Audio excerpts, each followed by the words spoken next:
আজ আমি করব চিকেন চিংড়ি।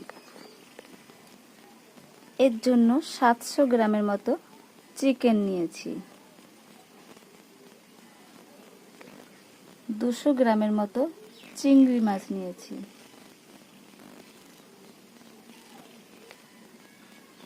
আদা, রসুন, লঙ্কা, পেঁয়াজ, টমেটো।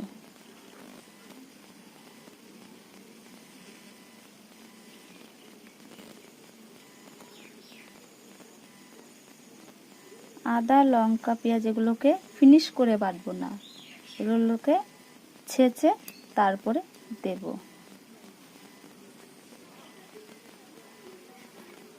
দিয়ে দিলাম হলুদ, দিয়ে দেব লবণ, দিয়ে দেবো পেঁয়াজ কুচিগুলোকে,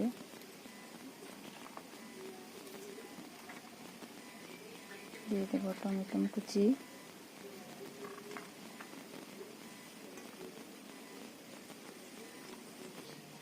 লঙ্কার জিরে বাটা,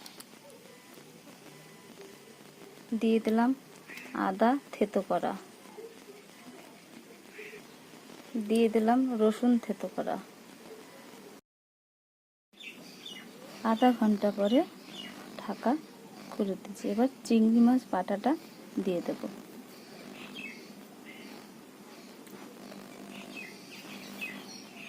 এবার এটাকে ভালো করে ম্যারিনেট করে আবার 10 মিনিট ঢাকা দিয়ে রাখবো। ম্যারিনেট করা হয়ে গেছে চিংড়ি মাছ দিয়ে, এবার 10 মিনিট ঢাকা চাপা দিয়ে রেখে দেবো। কড়াই গরম হয়ে গেছে, এবার এর মধ্যে তেল দিয়ে দেবো।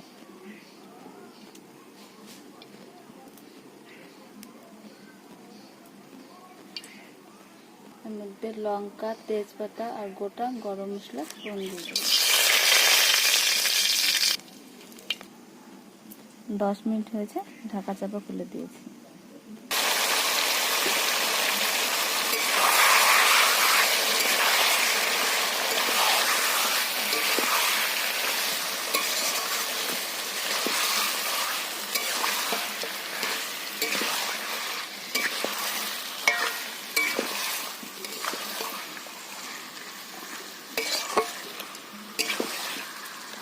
এর মধ্যে 2টো আলু টুকরো করে দিয়েছি।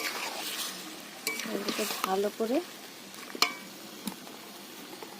অল্প আছে রান্না করে নিতে হবে।